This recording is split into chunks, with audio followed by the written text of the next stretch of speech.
안녕하세요. 캄PD입니다. 2022년 7월 6일 캄보디아 뉴스 시작합니다. UXO 제거 프로젝트 시작. 7월 4일 훈센 총리는 민간 부문이 정부의 지뢰 제거 노력에 동참할 것을 촉구한 후 3대의 테코 프로젝트 포 마인 액션 모금 운동을 설립했습니다. 캄보디아 지뢰 행동 및 피해자 지원청의 수석장관이자 제1부사장인 리투크는 프로바이드, 세이프 그라운드, 크리에이팅 스마일즈라는 슬로건 아래 STPMA를 설립했다고 말했습니다. 리투크는 전국 국민과 CMAA 가족을 대신하여 모든 장소와 상황에서 국민에게 항상 따뜻함과 미소를 제공하는 3대의 테코 총리에게 깊은 감사를 표합니다. 라고 말했습니다. 정부와 민간 부문이 동참해 7월 4일 현재 1,400만 달러가 기부되었습니다. 관대한 기부로 CMAA는 지뢰 제거 계획을 자세히 설명하기 위해 1년의 기술팀 회의를 소집했습니다. 7월 4일 리투크는 캄보디아 지뢰 행동센터 및 국립평화유지군, 지뢰 및 전쟁 잔존 폭발물 제거센터와의 회의를 주도하여 지뢰 제거 목표의 우선순위를 정하기 위해 병력과 자원을 배분했습니다. 7월 1일 벤티 민치 지방에서 훈센 총리는 기부자들에게 정부에 참여하여 UXO를 제거하고 2025년까지 캄보디아에 지뢰가 없도록 할 것을 촉구했습니다. 그는 캄보디아의 지뢰의 비극을 종식시키기 위한 목표를 달성하기 위해 왕국이 정상 궤도에 진입하는 것이 가장 중요하다고 말했습니다. 7월 1일 훈센 총리는 벤티 민치 지방의 푸넘스룩 지역에서 2022년까지 지뢰를 완전히 제거하라는 명령을 내렸습니다. 7월 5일 UXO 제거 프로젝트가 시작되었습니다. 푸넘스룩 지역을 제거하는데 약 한 달이 소요될 것으로 예상합니다. 캄보디아에서 새로운 코비드 양성 사례가 발견되고 있습니다. 오늘 발표된 공식 수치에 따르면 캄보디아는 7일 연속으로 새로운 코비드-19 감염자가 발생하였습니다. 오늘 1일 코로나19 신규 확진자 총계는 3명으로 누적 확진자는 13만 6,301명으로 늘었습니다. 현재 캄보디아 내에는 39명의 활성 코비드 사례가 진단되었습니다. 확인된 수치는 미비하지만 캄보디아의 실정으로 보아 저 수치를 믿을 수는 없기에 교민 여러분들께서도 개인 보건위생에 신경을 써주시기 바랍니다. 중국 캄보디아 양국 관계 강화, 다양한 분야 협력. 왕이 외교부장과 프락소콘 캄보디아 부총리 겸 외교부장이 일요일에 만나 1대1로 등 다양한 분야에서 관계와 협력을 더욱 강화하기로 했습니다. 두 사람은 7월 4일 미얀마 바간에서 열리는 제7차 란창 메콩 협력 외교장관회의를 계기로 만났습니다. 왕이 외교부장은 중국과 캄보디아의 전면적인 협력이 중국과 다른 국가들의 관계의 최전선에 있다고 칭찬하면서 새로운 상황에서 중국은 캄보디아와 협력하여 지도부 간의 전략적 합의를 더욱 확실히 이행하고 의사소통을 강화할 용의가 있다고 말했습니다. 왕이 외교부장은 긴밀한 전략적 파트너로서 캄보디아와 계속 확고한 입장을 견지하고 캄보디아의 정치적 안정과 경제 발전을 지원할 것이라고 말했습니다. 프락소콘은 캄보디아가 중국이 제안한 글로벌 디벨롭먼트 이니셔티브와 글로벌 시큐리티 이니셔티브를 높이 평가하고 있으며 이들이 세계 평화와 발전에 상당한 기여를 할 것이라고 믿고 있다고 말했습니다. 소콘은 양국의 포괄적인 전략적 협력 파트너십이 강력하다고 설명하고 캄보디아는 계속해서 하나의 중국 정책을 확고하게 고수할 것이며 대만, 홍콩, 티베트, 신장 지역 문제에 대한 중국의 입장을 지지할 것이라고 말했습니다. 그는 캄보디아가 중국과 고위급 교류를 유지하고 전략적 소통을 강화하고 더 많은 협력 성과와 함께 2023년에 양국 수교 65주년을 기념하기를 희망한다고 전했습니다. 회담에서 양측은 1대1로 부산과 캄보디아 개발 전략 간의 시너지를 지속적으로 발전시키고 관련 경제 및 인프라 프로젝트에서 진전을 이루기로 약속했습니다. 전자상거래 시장 가치 빠른 성장. 상무부가 최근 발표한 아이트레이드 불리틴에 따르면 캄보디아의 전자상거래 시장 가치는 2020년 8억 1,300만 달러에서 2021년 19% 증가한 9억 7천만 달러로 증가했습니다. 전자상거래 수익은 주로 패션에서 2억 6,330만 달러를 차지했으며 전자제품 2억 5,440만 달러가 그 뒤를 이었습니다.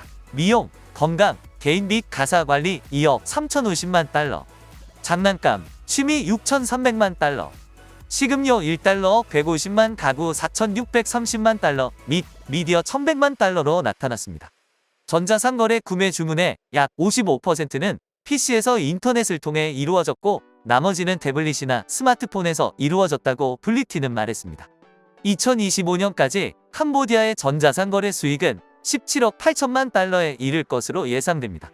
캄보디아 상무부 차관이자 대변인인 팬 소비젯은 빠른 기술 발전, 인터넷 사용자의 빠른 성장, 코비드19 대유행 덕분에 전자상거래 부문이 최근 몇 년간 캄보디아에서 호황을 누리고 있다고 말했습니다. 대변인은 전자상거래의 지속 가능한 발전을 지원하기 위해 캄보디아가 2019년 획기적인 전자상거래법과 소비자보호법, 2021년 경쟁법을 채택했으며 2020년 전자상거래 전략을 시작했다고 밝혔습니다.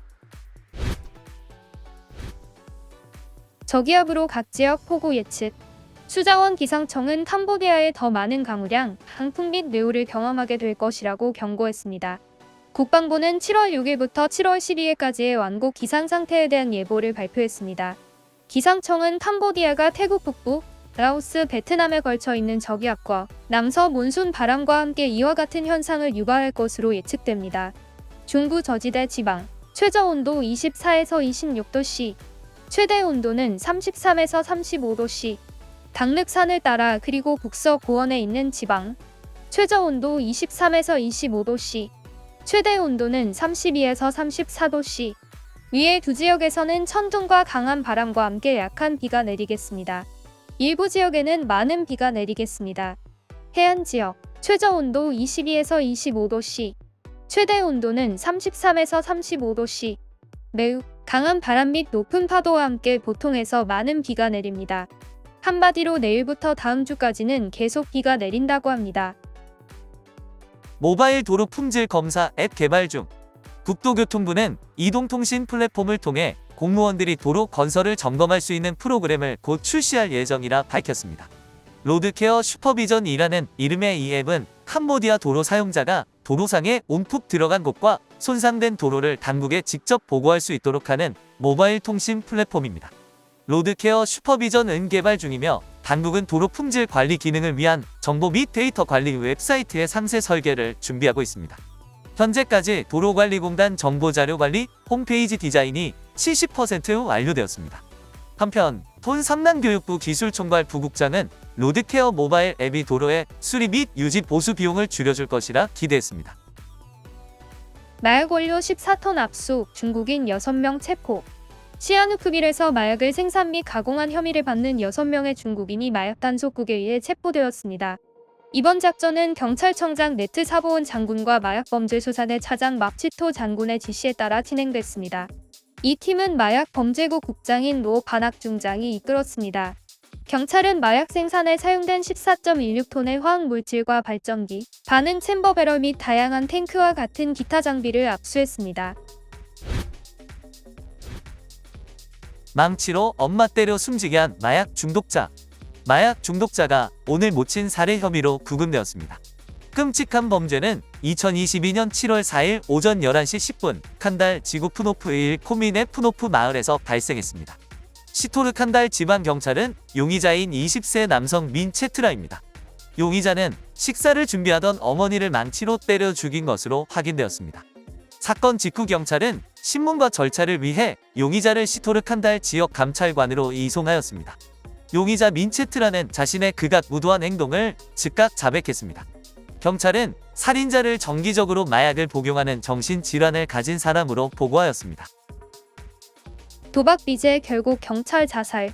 7월 4일 12시 30분 깐달 지방 마을에서 의세이게오 지역 부검사인 짠타반디가 프놈펜시 경찰청장의 자택에서 총을 쏴 스스로 목숨을 끊었습니다.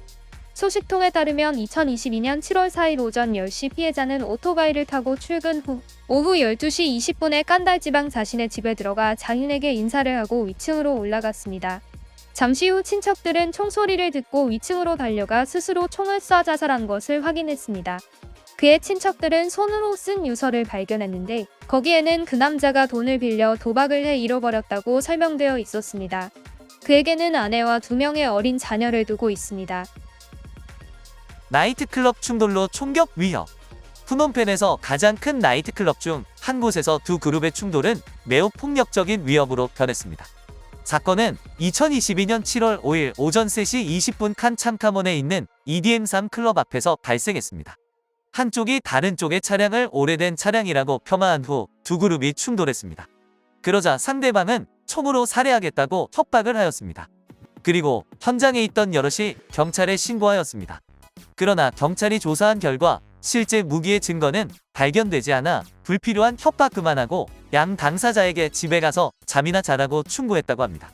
역시 젊음이란 한여름의 바닷가의 모닥불 같은 것 아니겠습니까?